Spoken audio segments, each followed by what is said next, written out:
오늘 말씀의 제목은 히스기야 왕의 기도입니다. 히스기야 왕은 아하스 왕의 아들로 이스라엘 남쪽 왕국 유다의 13대 왕입니다.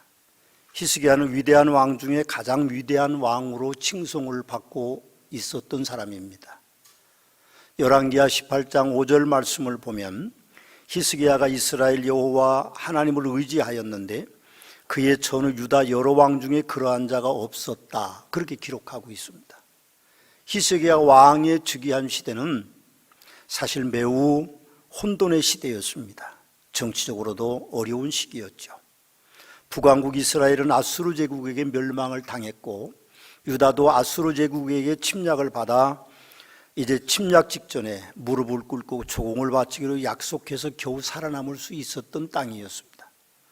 아수르 제국의 사네립이 왕위에 다시 오를 때에 근처의 약소 국가들은 아수르에서 벗어나기 위해서 동맹을 맺었는데 히스기야 왕도 그 멤버 중에 한 사람입니다.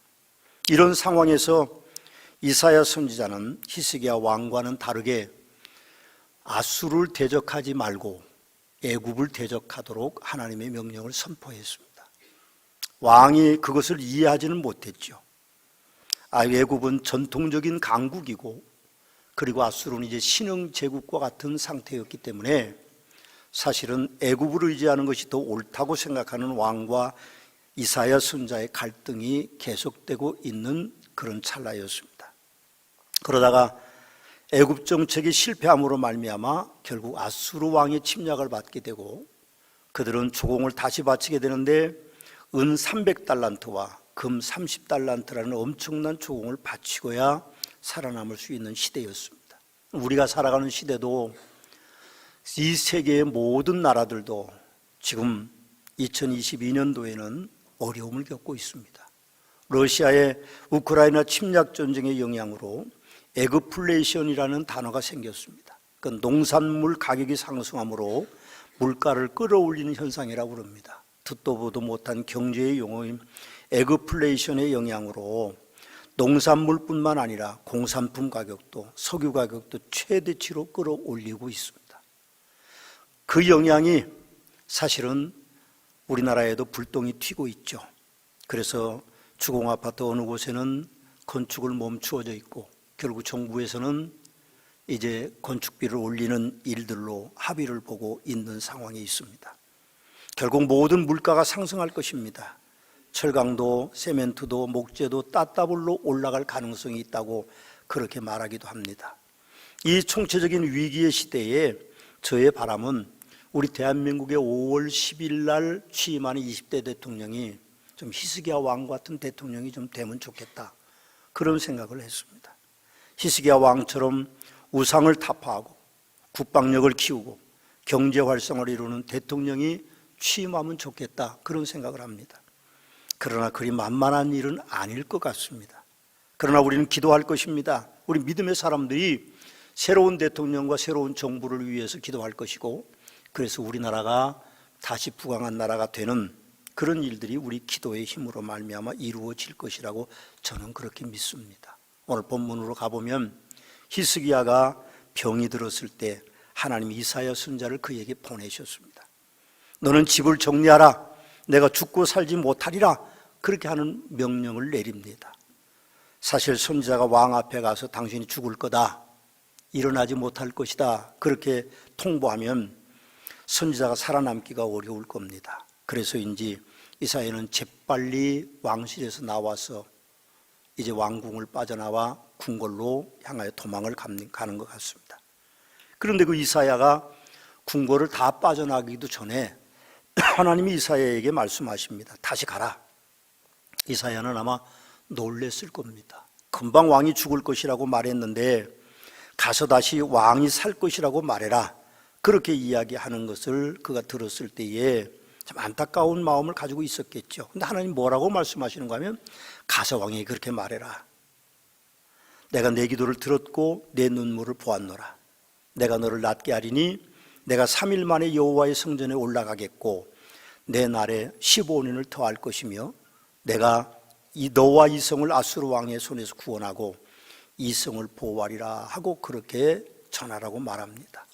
두 가지 놀라운 기도의 응답이 있죠. 첫째는 긴급하게 응답된 겁니다.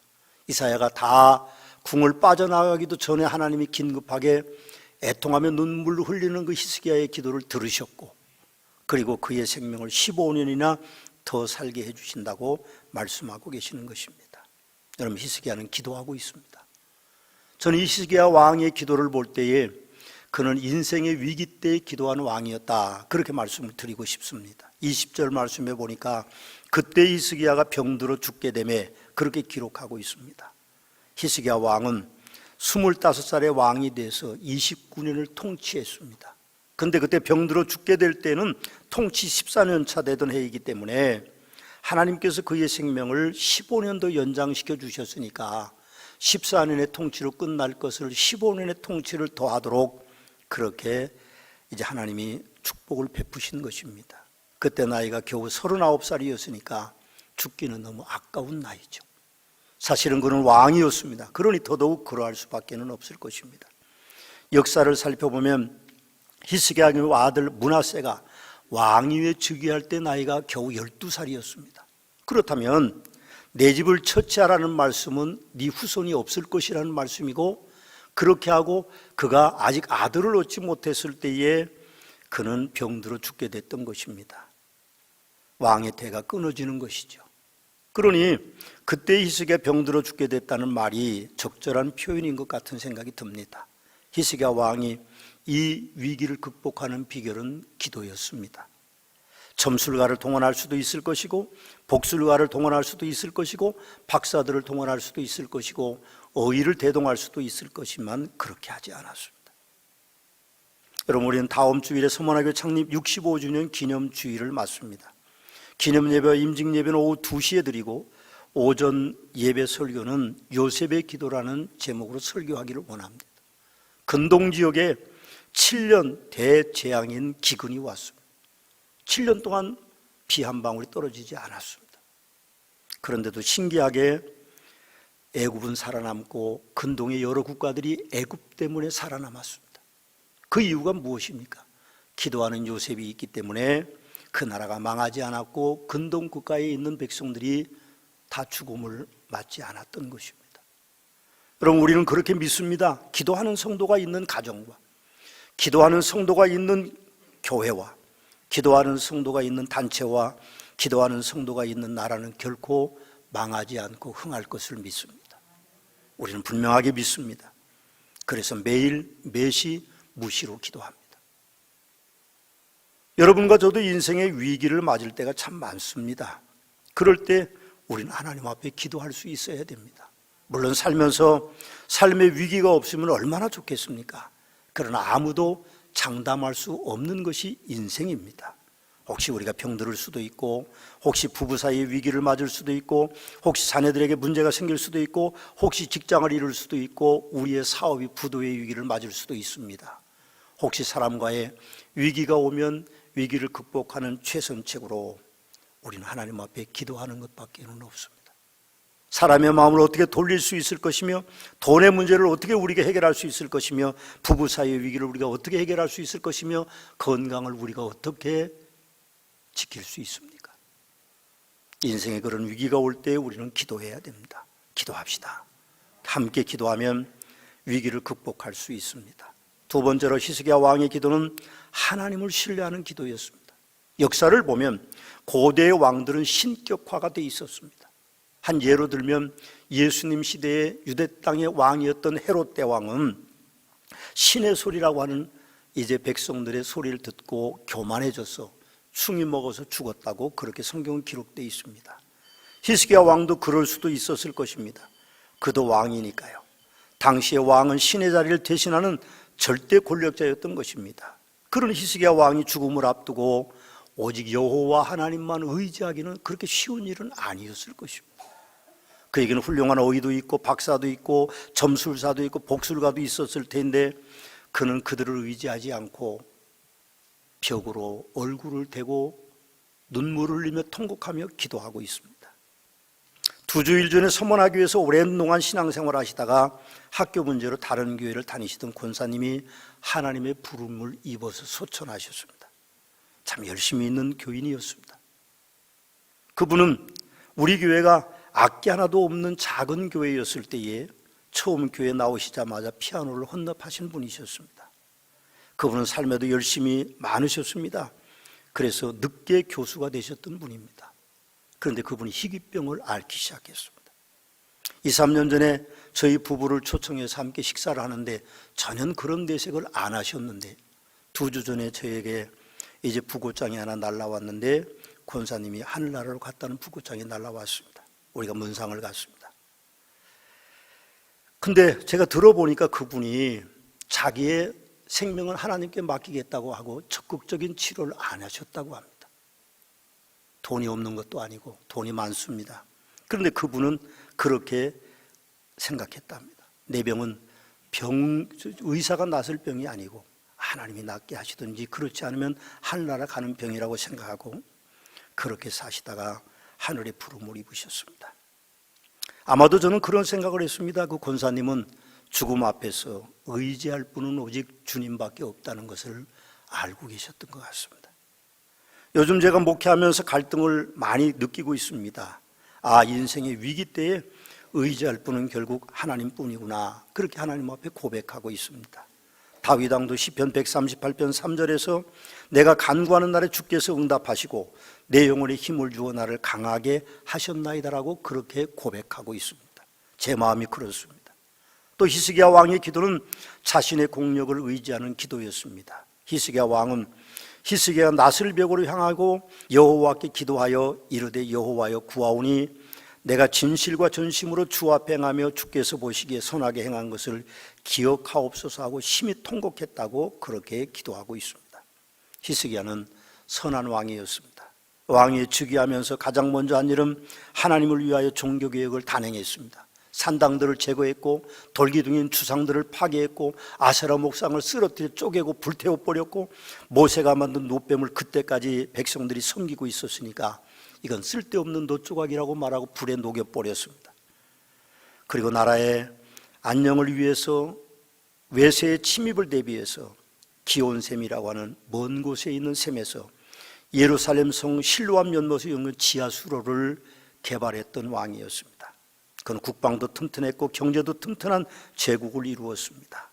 그리고 심지어는 아수르 제국과 그렇게 전쟁을 일으킬 정도로 강대한 나라를 만들었습니다. 그럼 고린도전서 3장에 보면 이런 말씀이 있습니다. 각각 어떻게 그 위에 세울까를 조심할지니라. 이 닦아둔 것 외에 능히 다른 터를 닦아줄 자가 없으니 이 터는 곧 예수 그리스도라. 만일 누구든지 금이나 은이나 보석이나 나무나 풀이나 지푸로 이 터 위에 세우면 각 사람의 공적이 나타날 터인데 그날이 공적을 밝히리니 이는 불로 나타내고 그 불이 각 사람의 공적이 어떠한 것을 시험할 것이라. 만일 누구든지 그 위에 세운 공적이 그대로 있으면 상을 받고 누구든지 그 공적이 불타면 해를 받으리니 그러나 자신은 구원을 받되 불 가운데서 받는 것 같으리라고 그렇게 하셨습니다. 우리가 공적을 하나님께 쌓고 있습니다. 하나님을 섬기는 일이죠.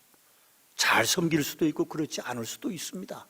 그러나 마지막에 불로 우리의 공적을 시험할 때가 오는데 그때 금은 보화로 그렇게 신앙생활을 한 사람들은 불에 타지 않습니다. 나무나 집이나 이 풀로 지은 사람들은 아무것도 없습니다. 감사하게도 우리는 구원을 받습니다. 그러나 자신은 구원을 받되 불 가운데서 받는 것 같다. 부끄러운 구원이 우리에게 임하는 것이죠. 우리는 신앙생활 잘해야 됩니다. 그래야 마지막 주님 앞에 갈 때 우리가 칭찬받을 수 있지. 신앙생활을 내 생각대로 내 습관대로 내가 가지고 있는 어떤 사상대로 신앙생활을 하면 결국 마지막 때에 주님 앞에 갈 때 우리는 불 가운데 구원받는 것 같은 부끄러운 구원을 받을 수밖에 없을 것입니다. 저도 그 중에 한 사람입니다. 여러분과 저도 인생을 살다가 위기를 당할 때 하나님 나 좀 살려주세요. 그렇게 하나님 앞에 뭘 내놓을 게 좀 있는지 모르겠어요.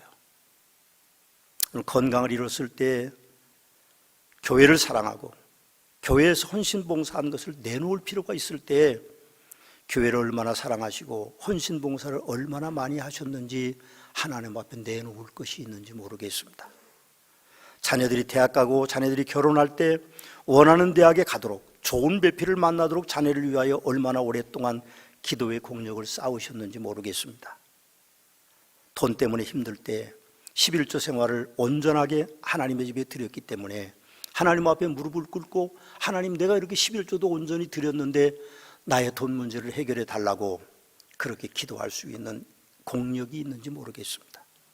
사람과의 관계가 꼬여서 힘들 때 하나님께 제가 많은 사람을 섬기고 사랑했노라고 내놓을 것이 있는지 혹시 모르겠습니다.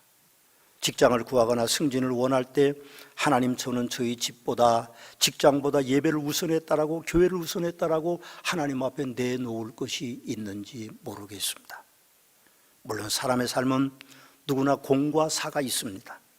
모든 것이 오를 수 없는 것이 인생인 것이죠. 히스기야도 마찬가지입니다.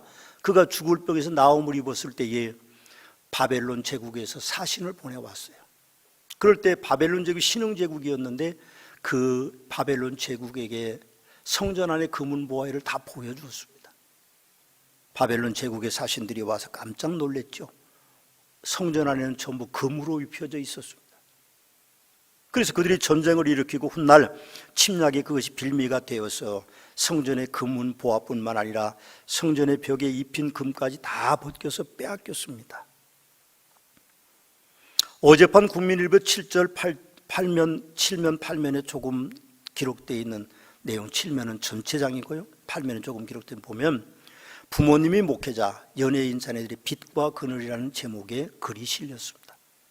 소개하는 목회자 자녀는 싱어송라이터 핫벨트 박예은입니다. 저는 이름도 모르는 친구고요.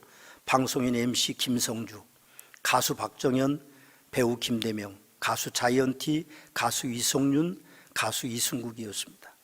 부모가 목사라서 빚진 자녀들은 배우 김대명은 슬기로운 의사생활과 미생에 출연한 사람이었다고 합니다. 그는 아버지를 존경한다고 말했습니다. 신념을 가진 아버지를 존경한다. 가수 이승윤은 구속받지 않고 자유롭게 성장하도록 도와줘서 아버지께 감사하고, 래퍼 가수이자 자이언트 자작, 그는 자작곡의 사모였던 어머니의 이야기를 담았습니다. 그래서 아버지를 높이 평가하지만 아버지가 목사이기 때문에 어렵게 산 사람들도 있었습니다. 그래서 그걸 그늘이라고 표현하고 있는데, 핫벨트 박예은, 아버지가 외도했습니다. 이혼했습니다. 사기 쳤습니다. 그리고 지금도 교도소에 있는데 딸이 잘 되니까 교도소에 있는 딸에게 1억 5천을 좀 해줄 수 없냐, 그렇게 편지를 보내는 그런 어이없는 목사였던 사람도 있습니다. MC였던 김성주는 그렇게 고백합니다. 평판은 아버지가 좋으셨다. 충북에 있는 작은 시골교회 목사였던 그의 부친 목사는 평판이 동네에 좋았는데 자기들에겐 무심한 아버지였다라고 고백합니다.